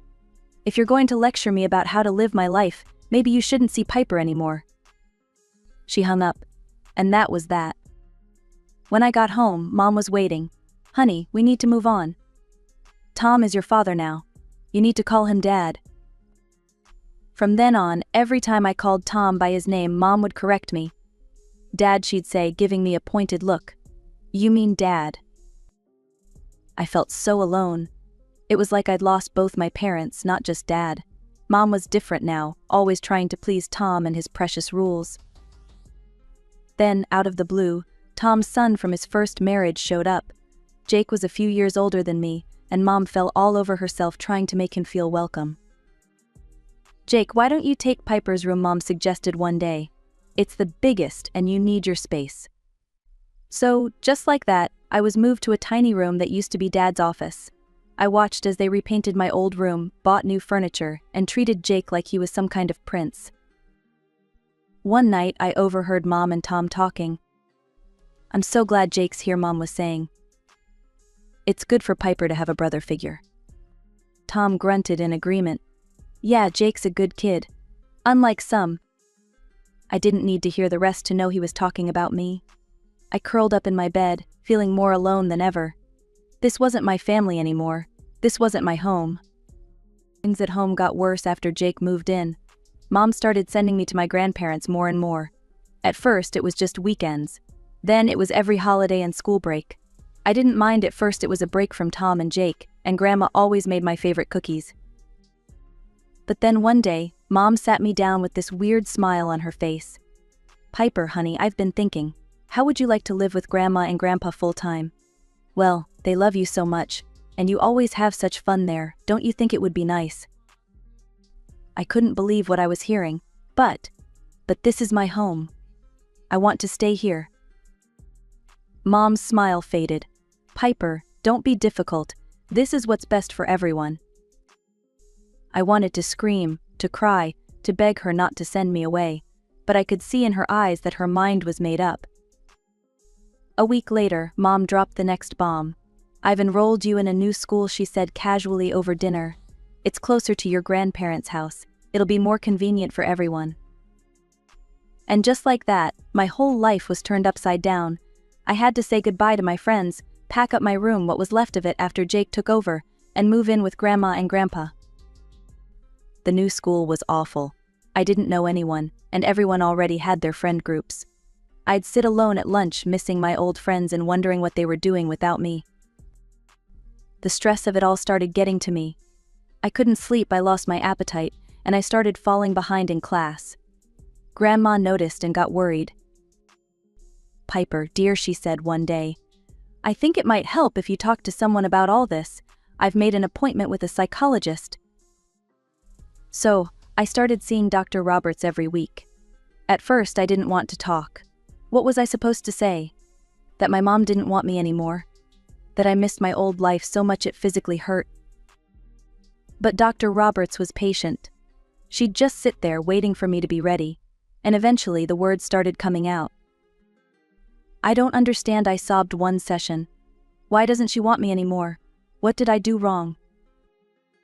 Dr. Roberts handed me a tissue. "Piper, this isn't your fault. Sometimes adults make choices that hurt the people they love, even if they don't mean to." It helped a little, talking to Dr. Roberts. But it didn't change the fact that Mom barely visited. She'd show up on major holidays, armed with presents and forced cheer, but she never invited me back home. High school graduation day. I stood there in my cap and gown, searching the crowd for a face I knew wouldn't be there. Mom hadn't come. Not that I was surprised, but it still hurt like hell. Later that night, as I was helping Grandma clean up after the small celebration they'd thrown for me, my phone rang. It was Mom. "Hey Piper," she said, sounding distracted. "Congratulations. So what are your plans now?" For a moment, I felt a spark of hope. Was she actually interested in my life? "I got into State University," I said, trying to keep the excitement out of my voice. "I'll be moving to the city in the fall." "Oh, that's wonderful," Mom exclaimed, sounding genuinely happy for the first time in years. "The city, huh? That's great." But as she kept talking, I realized she wasn't excited about my achievement. She was excited that I was leaving town, getting further away from her. College was different. For the first time in years, I felt like I could breathe. No one knew my sad backstory. I was just Piper, the girl from a small town, trying to figure out life like everyone else. I made friends, joined clubs, even went on a few dates. But I never brought anyone home for the holidays. How could I explain my situation? "Oh, I live with my grandparents because my mom didn't want me anymore." Yeah, that'd go over well. I'd visit Grandma and Grandpa during breaks, but I never went to see Mom. She never invited me, and I was done trying to force my way into her life. 4 years flew by, and suddenly I was graduating again. This time, Grandma and Grandpa were there, beaming with pride. But Grandpa looked tired, older than I remembered. A month after I moved back home, Grandpa passed away. It was a long illness, the doctors said, but it still felt sudden to me. One day he was there, telling his corny jokes, and the next, he wasn't. After that, it was just me and Grandma. I got a job in town and tried to take care of her, but she was getting frailer by the day. One morning, Grandma sat me down at the kitchen table. "Piper, dear," she said, her hands shaking slightly as she held her coffee mug. "I need to talk to you about something." I felt a knot form in my stomach. "What is it, Grandma?" She took a deep breath. "I've been thinking. I think it's time for me to move to a nursing home." I was shocked. "What?" "No, Grandma, I can take care of you. You don't need to." She held up a hand to stop me. "Piper, listen. I've thought this through. I've even saved up for it. This isn't your responsibility, dear. You're young, you should be living your life, not taking care of an old woman." I wanted to argue, but I could see the determination in her eyes, so we found a nice place not too far from town. It broke my heart to leave her there, but she seemed relieved. I'd visit her as often as I could, bringing her favorite snacks and magazines. We'd text each other silly memes and cat videos. It wasn't the same as living together, but we made it work. Life has a funny way of moving on, even when you're not ready for it. I settled into a routine, living in Grandma's house, working my 9-to-5 job, and trying to build some semblance of a normal life. I made friends, went on dates, even took a pottery class. Just normal, 20-something stuff. But then, one rainy Tuesday morning, I got the call I'd been dreading. Grandma had passed away in her sleep. In a daze, I called Mom. I don't know why, habit, I guess. Or maybe some desperate hope that in this moment she'd be the mother I needed. "Mom," I said, my voice shaking. "Grandma's gone. She died last night." There was a pause, and then, "Well, it's about time. That nasty old woman lived long enough." I couldn't believe what I was hearing. "Mom, how can you say that?" "She was your mother-in-law. She took care of me when..." "When what, Piper?" Mom cut me off. "When I couldn't. Is that what you were going to say?" I was speechless. Mom filled the silence. "Look, I'm not coming to the funeral. You're probably the heir anyway, so you can handle it. Consider it payback for all she did for you." And then she hung up. Just like that. The next few days were a blur. I arranged the funeral, picked out flowers, wrote the obituary. All the while, a part of me kept expecting Mom to show up, to help, to at least pretend to care. But she never did. After it was all over, Grandma's lawyer, Mr. Peterson, asked me to stay behind. "There's the matter of the will," he said gently. I nodded, not really caring. What did it matter now? Mr. Peterson cleared his throat and started reading. "To my beloved granddaughter, Piper, I leave my house and all my savings." I wasn't surprised. I'd been living in Grandma's house for years now. But then Mr. Peterson continued, "I also leave to Piper the house at 1542 Maple Street." I frowned. 1542 Maple Street? But that's my childhood home, where Mom lives now. Mr. Peterson nodded. "Yes, it is. Your grandmother owned that house." My mind was reeling. But I don't understand. I thought that was Mom's house. "There's a letter," Mr. Peterson said, handing me an envelope. "Your grandmother wanted you to have this." With shaking hands, I opened it and started reading. "My dearest Piper, if you're reading this, it means I'm gone. I'm sorry, sweetheart. I wish I could have stayed with you forever. There's something you need to know. The house where your mother lives, it was never hers. It was mine and your grandfather's. We let your parents live there when they got married, but it was always meant for you. Your mother. She's made a lot of mistakes, Piper. Letting you go was the biggest one. I couldn't stand by and watch her push you out of your own inheritance, so I'm setting things right. Remember, this house officially became yours at the moment of your coming of age. All my love. Grandma." I sat there, stunned, and then, like a flash, I remembered. All those years ago, Mom and Dad joking about me being a rich girl and a landlord. It hadn't been a joke at all. Mr. Peterson was saying something about property taxes and transferring the deed, but I barely heard him. My mind was racing. What was I supposed to do now? Kick my own mother out of her house. Let her stay. After a few sleepless nights, I decided it was time to face the music. I needed to see my house with my own eyes. I tried calling Mom first, thinking it'd be the decent thing to do. No answer. I left a voicemail, sent a text. Nothing. Typical. So, on a sunny Saturday morning, I found myself driving down Maple Street, my stomach in knots. As I pulled up to the familiar driveway, I almost didn't recognize the place. The once pristine lawn was overgrown, the paint was peeling, and the front porch looked like it might collapse any minute. I took a deep breath and got out of the car. Before I could even reach the front door, it swung open. There stood Mom, and my jaw nearly hit the ground. She looked old, tired. But there was something else. Her hand rested on a noticeably swollen belly. "Mom," I stammered. "Are you pregnant?" She sighed, looking annoyed. "Yes, if you must know. Tom and I have been trying for years. Third round of IVF finally took." My head was spinning. "A baby? Now? After all this time? Can I come in?" I asked, trying to peek around her into the house I once called home. Mom stepped outside, pulling the door shut behind her. "I wasn't expecting visitors. This isn't a good time." I couldn't believe it. My own mother was treating me like a door-to-door salesman. "Fine," I said, my voice harder than I intended. "We can talk out here." I reached into my bag and pulled out the copy of Grandma's will. "Mom, there's something you need to know. About the house. Grandma left it to me in her will. It belongs to me now, legally." She laughed, a harsh, ugly sound.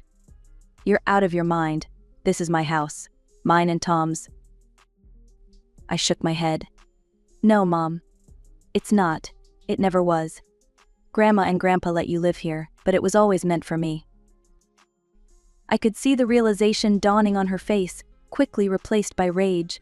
"You ungrateful little trash," she spat. "After everything we've done for you." "Everything you've done for me," I interrupted, my own anger finally bubbling over. "You threw me away, Mom. You chose your new family over me." She opened her mouth to argue, but I pressed on. "Look, I'm not here to kick you out. But you need to start paying rent. It's only fair." Mom's face turned an alarming shade of red. She started screaming, hurling insults and curses at me that I never thought I'd hear from my own mother's mouth. The commotion must have attracted Tom's attention because suddenly he was there, looming over me with a face like thunder. "What the hell is going on here?" he demanded. Mom, still seething, pointed at me. "She says the house is hers. That we need to pay her rent." Tom's eyes narrowed. He took a step towards me, his voice low and menacing. "Listen here, you little shit. This is our home. If you think you can come here and threaten us." I backed away, suddenly very aware of how alone I was. "I'm not threatening anyone," I said, trying to keep my voice steady. "I'm just telling you the facts. We can talk about this like adults, or we can let the lawyers handle it." Tom took another step forward. "Get off my property before I call the cops." I retreated to my car, my hands shaking as I fumbled with the keys. As I drove away, I could see Mom and Tom in the rearview mirror, still yelling. After that confrontation with Mom and Tom, I felt sick to my stomach. I didn't want to fight, didn't want to cause trouble. Maybe I should just let it all go, I thought. Forget about the house, forget about the inheritance. It wasn't worth tearing apart what little family I had left. But then, a couple days later, all hell broke loose. I was scrolling through Facebook on my lunch break when I saw it. A post from Mom, shared by Jake, my stepbrother. My blood ran cold as I read. "Please pray for us. My ungrateful daughter is trying to kick us out of our home. I'm 5 months pregnant and she wants to make us homeless. How could she do this to her own mother?" The comments were flooding in. Relatives I hadn't spoken to in years, old family friends, even some of Mom's co-workers. All of them outraged on her behalf, calling me every name in the book. My phone started blowing up. Texts, calls, DMs. Everyone wanting to know how I could be so heartless, so cruel. It went on and on. With each message, each hateful comment, I felt myself getting angrier. This wasn't fair. They didn't know the truth. They had no idea what I'd been through, what Mom had done. I sat there, staring at my phone, shaking with rage.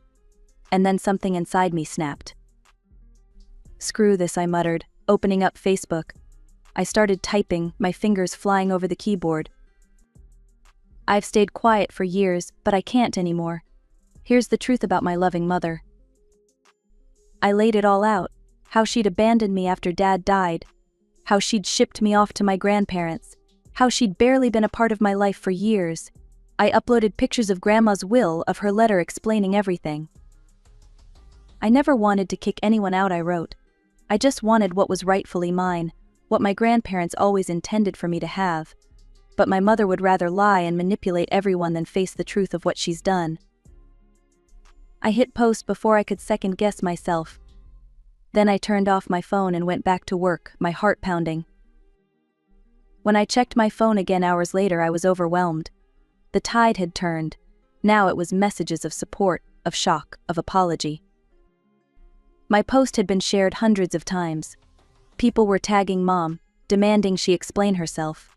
Jake had taken down his post. It was like a dam had broken, and years of hidden truth were finally flowing free. As I sat there, my phone buzzing with more messages of support, I felt something I hadn't felt in a long time: strength, determination. I'd spent years trying to shrink myself, to avoid conflict, to make everyone else comfortable at my own expense. No more. I picked up my phone and called Mr. Peterson, Grandma's lawyer. "Mr. Peterson, it's Piper. I think it's time we discuss my options regarding the house on Maple Street." The next few weeks were a whirlwind of legal meetings, paperwork, and court appearances. Mr. Peterson was a godsend, guiding me through the complex process of reclaiming what was rightfully mine. "We're not just going after the house," he explained one day. "We're seeking compensation for the 6 years they lived there rent-free, plus damages for concealing your ownership." The day of the trial arrived. I walked into the courtroom, my heart pounding, and there they were, Mom and Tom, looking like they'd aged years in just a few months. As the trial progressed, I watched Mom pull out all the stops. She cried, she pleaded, she painted me as a monster who was trying to make a pregnant woman homeless. "Your Honor," she sobbed, her hand on her swollen belly, "how can my own daughter do this to me? To her unborn sibling?" I kept my face neutral, even as I felt my blood boiling. Mr. Peterson squeezed my arm reassuringly. "Your Honor," he said when it was our turn, "the facts are clear. The house belongs to my client. It was left to her by her grandparents, who always intended it to be hers. The defendants have been living there rent-free the 6 years, since Piper came of age, all while keeping Miss Henderson in the dark about her rightful ownership." The judge listened carefully, asked questions, reviewed the evidence, and then, finally, he made his decision. "The court finds in favor of the plaintiff," he announced. "The defendants are to vacate the property within 30 days and pay compensation for back rent and damages." I let out a breath I didn't know I'd been holding. We'd won. Mom's scream of outrage echoed through the courtroom. "You can't do this," she yelled, as Tom tried to hold her back. "She's no daughter of mine." As they were let out, Mom's eyes met mine. The hatred I saw there made me flinch. But I stood my ground. This was justice, not revenge. A month later, I stood on the sidewalk in front of my childhood home, watching as Mom and Tom loaded the last of their belongings into a moving truck. The sheriff was there, overseeing the eviction to make sure everything went smoothly. "You'll regret this," Mom hissed as she walked past me. "You're dead to me, you hear? Dead?" Tom just glared, muttering curses under his breath, but with the sheriff standing right there, neither of them dared do more than that. As I watched them drive away, I felt empty. This was supposed to be a victory, right? So why didn't it feel like one?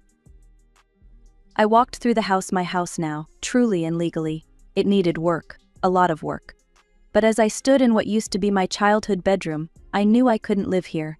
Too many memories, too much pain. So I made a decision. I called a realtor and put the house up for rent. The income from that, plus the compensation from the lawsuit, gave me a solid financial foundation.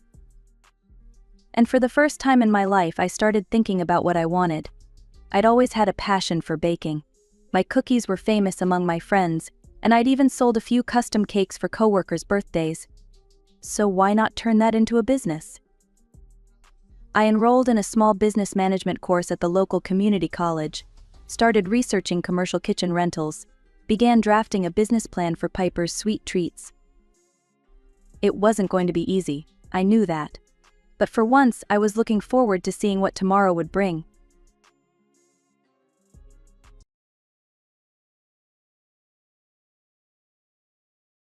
I'm Naomi, and I've always been the black sheep of my family. From the moment I was born, I was a disappointment to my father. He'd been hoping for a boy, and when the doctor announced it's a girl, his face fell. I guess that set the tone for our relationship. My older sister Sarah was the golden child. She was smart, talented, and could do no wrong in our parents' eyes. Me? I was just there? Our house was always filled with praise for Sarah's latest accomplishment. Did you hear? Sarah got another A on her math test, or look at this beautiful painting Sarah made.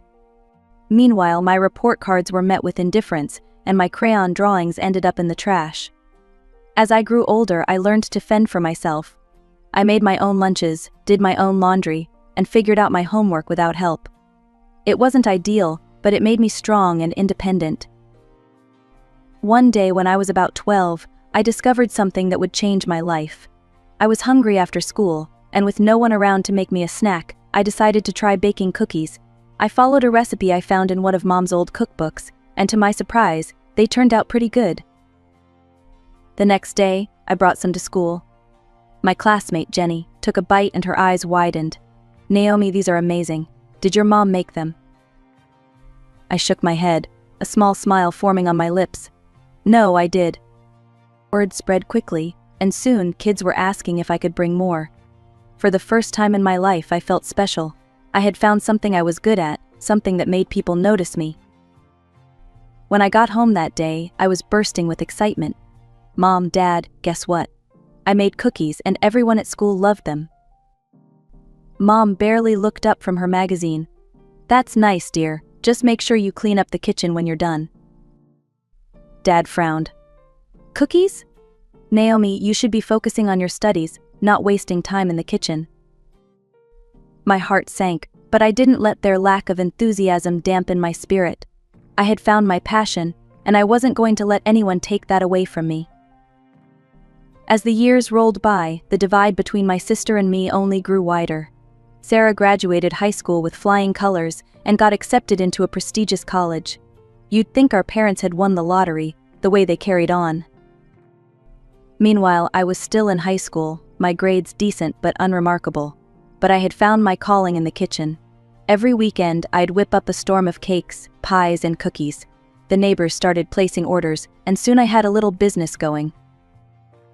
"Naomi, honey, Mrs. Rodriguez from next door said one day, savoring a bite of my chocolate cake, 'This is heavenly.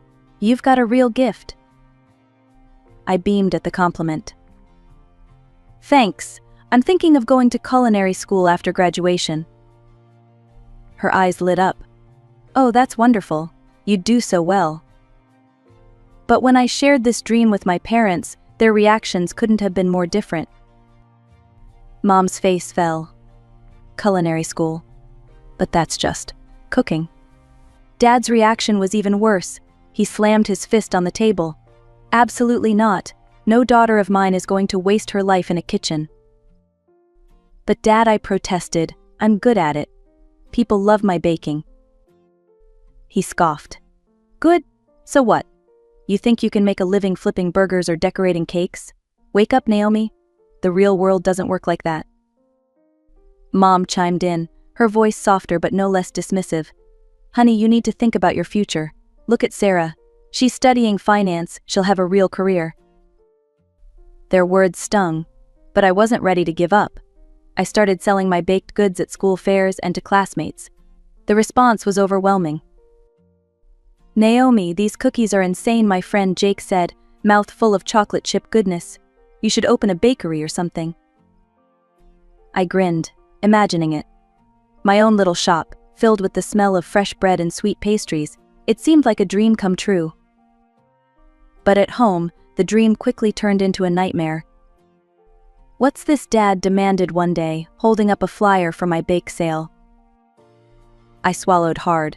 It's for school. We're raising money for new computers." He narrowed his eyes. "Don't lie to me, Naomi. I know you've been selling your little treats. This stops now, you hear me?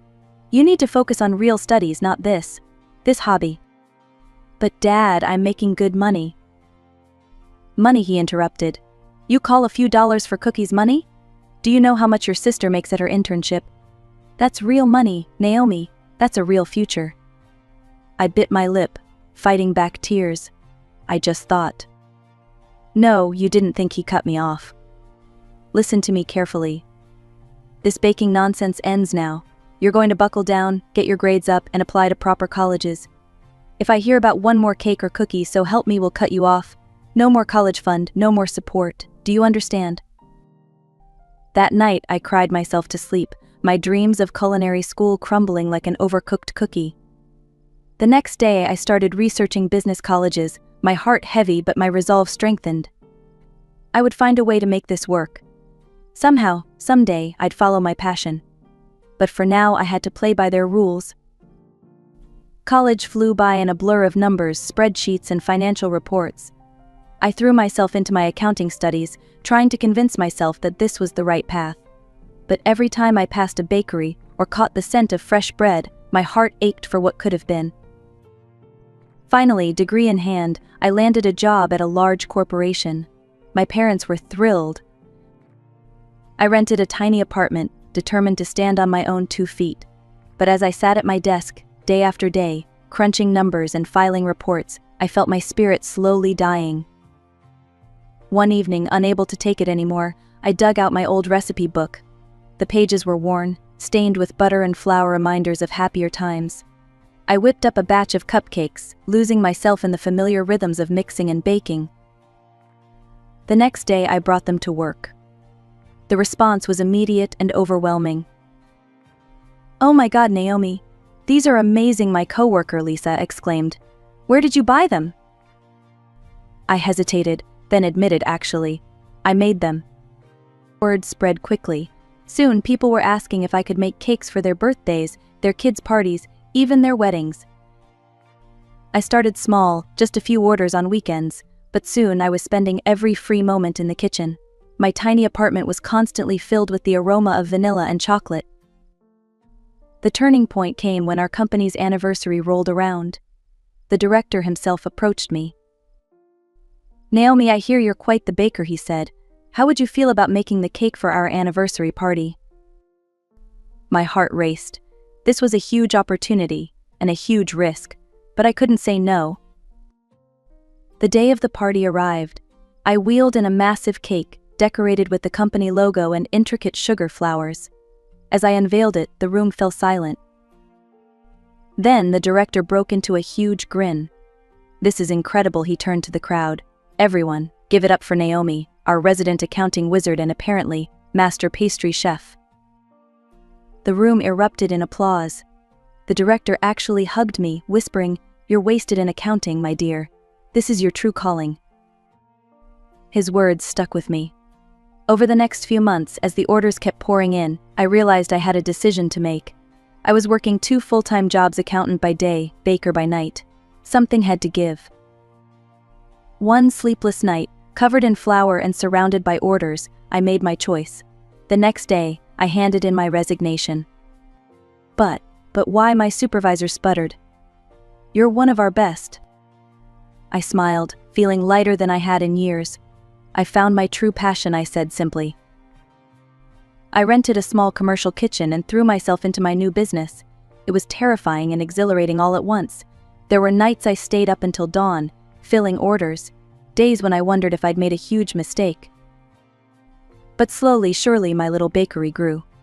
I hired my first employee, then my second. We moved to a bigger space. My cakes and pastries became known throughout the city. Through it all, I kept it a secret from my parents. As far as they knew, I was still a successful accountant, climbing the corporate ladder. I told myself I was waiting for the right moment to tell them the truth. But deep down, I knew I was just afraid. Afraid of their disappointment, their anger, their rejection. As my bakery business grew, I knew I needed to step up my game. I dove headfirst into the world of modern marketing, determined to make my little shop stand out in a crowded market.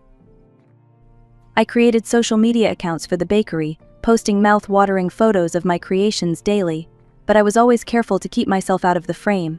No selfies, no Meet the Baker posts. Just cakes, cookies, and pastries in all their glory. Despite my paranoia, the business thrived.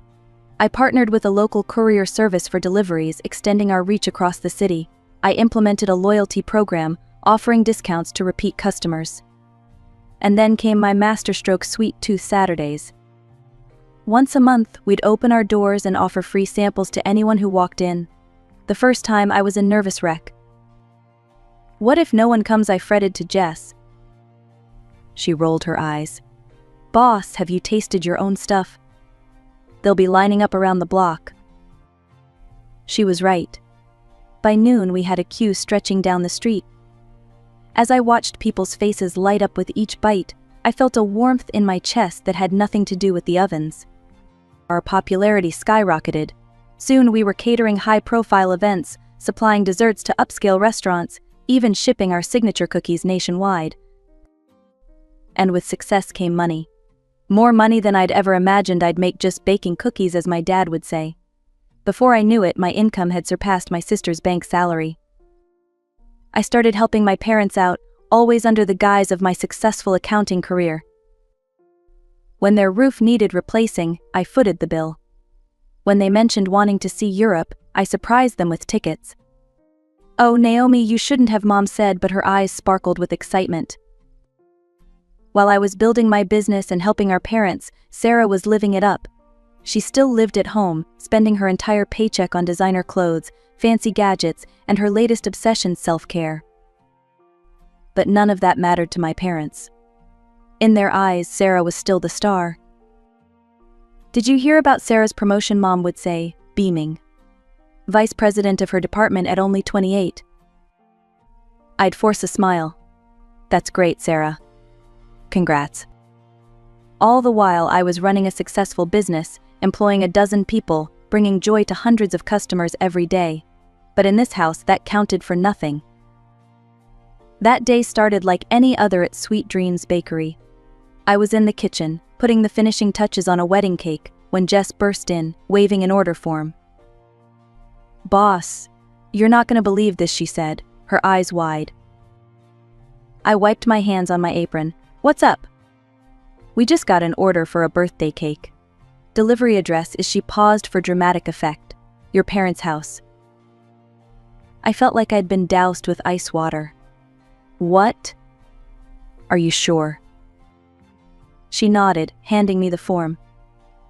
There it was, in black and white. My childhood address, my mother's name, even a note specifying it was for her birthday. For a moment, I couldn't breathe. Then, slowly, a plan began to form in my mind. "Jess," I said, my voice steady despite my racing heart, "clear my schedule. This cake is going to be my masterpiece." For the next week, I poured every ounce of my skill and love into that cake. 3 tiers of Mom's favorite flavors, decorated with hand-piped flowers and delicate sugar sculptures. It was, without a doubt, the best work I'd ever done. As I put the final touches on it, I imagined the scene: my parents' awe as they saw the cake, their pride when I revealed I'd made it, the joy of finally being able to share my true self with them. The day of the party arrived. I showed up early, a small gift in hand to maintain my cover. The house was bustling with relatives I hadn't seen in years.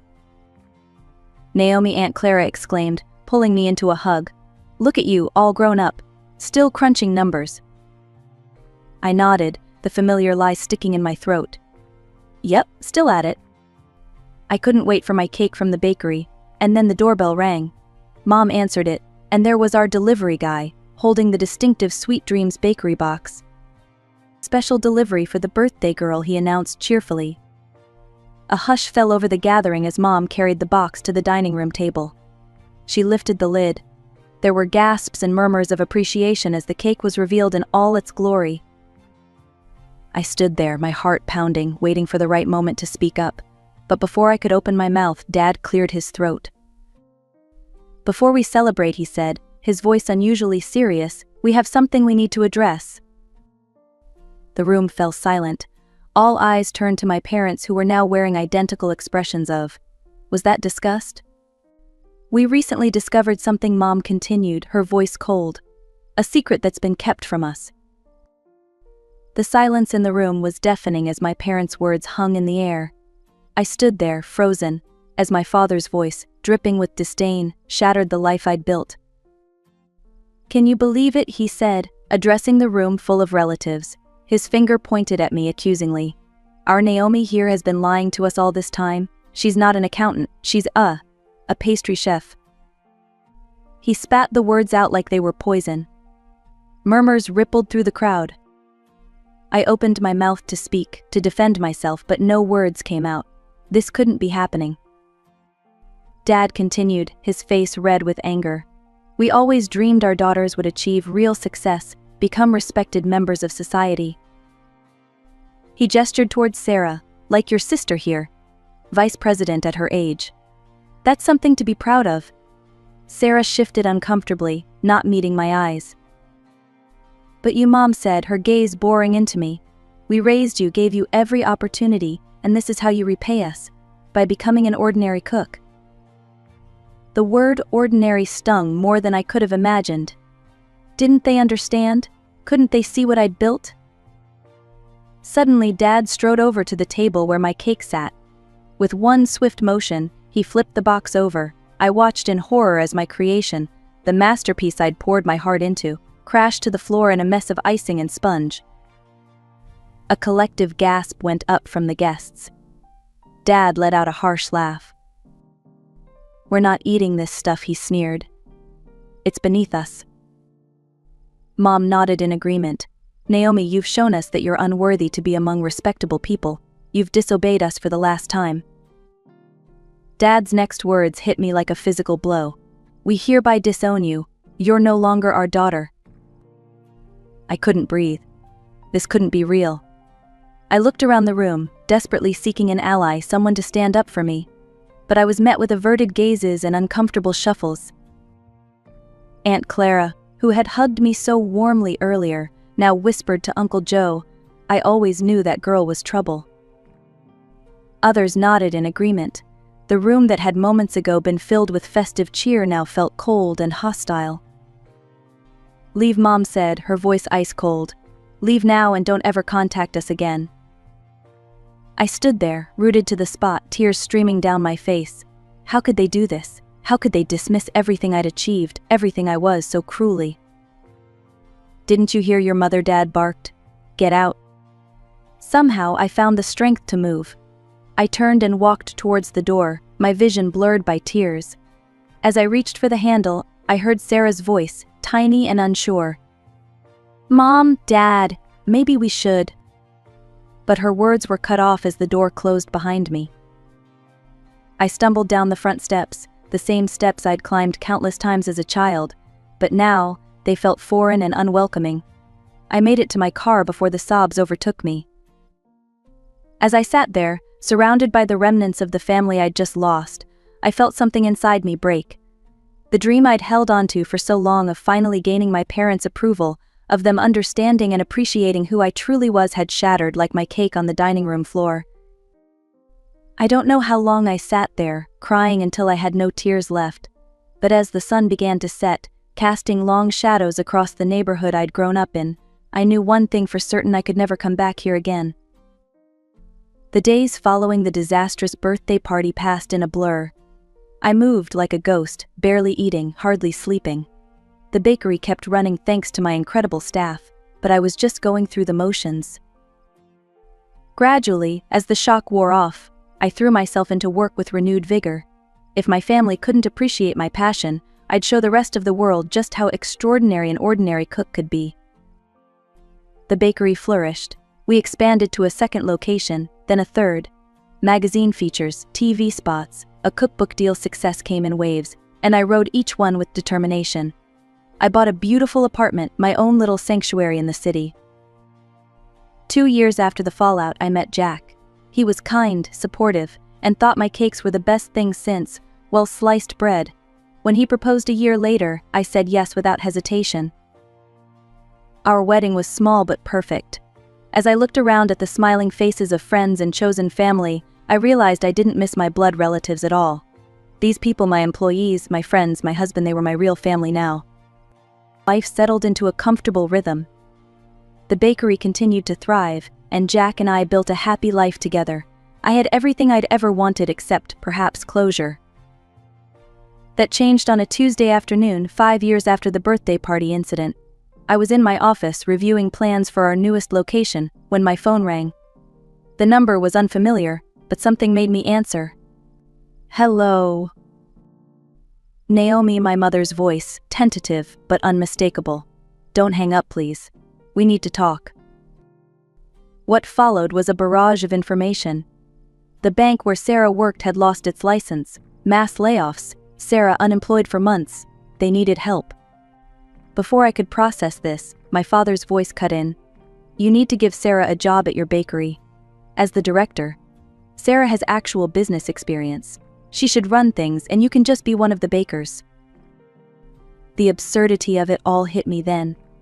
5 years of silence, and this was why they reached out. A cold laugh escaped me. Let me get this straight. You disown me, throw me out, and now you're demanding I give up my business to Sarah. We gave you life, Dad bellowed. We raised you. You owe us. Something snapped inside me then. All the pain, all the anger I'd suppressed for years came rushing out.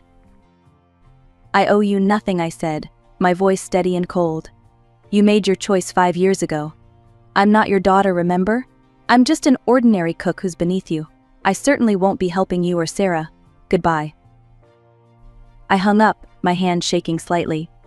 For a moment I just sat there, letting the reality of what just happened sink in.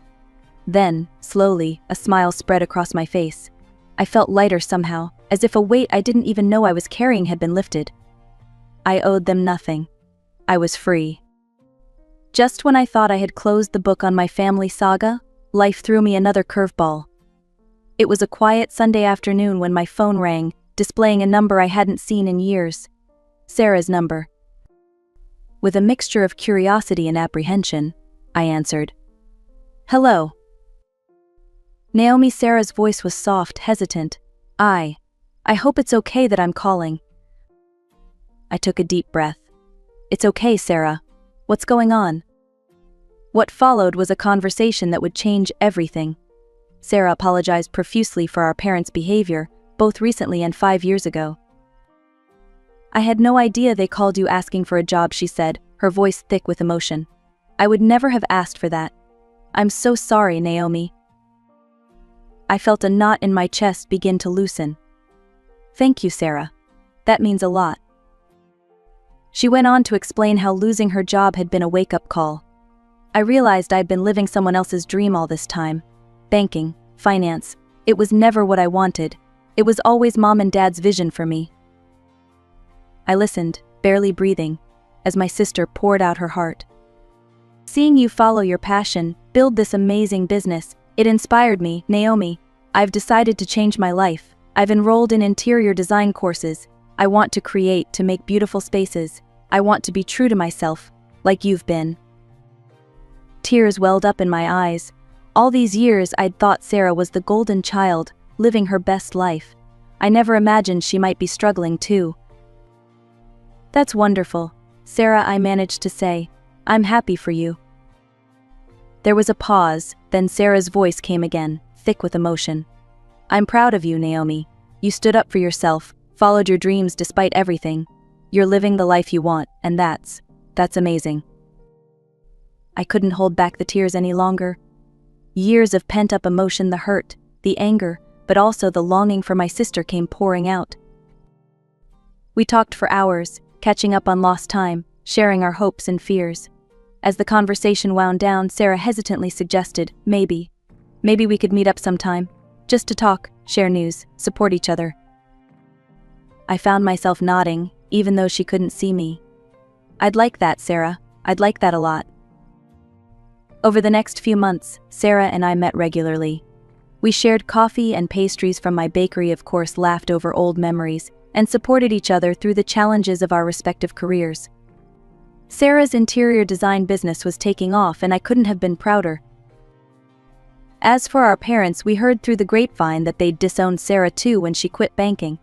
They told anyone who would listen that their daughters had disappointed them, one an ordinary cook, the other a frivolous decorator. But Sarah and I knew the truth. We were living our dreams, building successful careers, doing what we loved. We had found our own paths to happiness and fulfillment. One day, as Sarah and I were having our weekly catch-up at my bakery, she looked around at the bustling shop, then back at me with a smile. "You know," she said, "I think we turned out pretty great, all things considered." I laughed, feeling a warmth in my chest that had nothing to do with the ovens. "Yeah," I agreed, "I think we did." As I watched my sister sketch design ideas on a napkin, surrounded by the sweet aroma of fresh pastries and the chatter of happy customers, I felt a profound sense of contentment. This was my life, messy, challenging, but ultimately sweet. I had fought for my dreams, lost some battles, but ultimately won the war.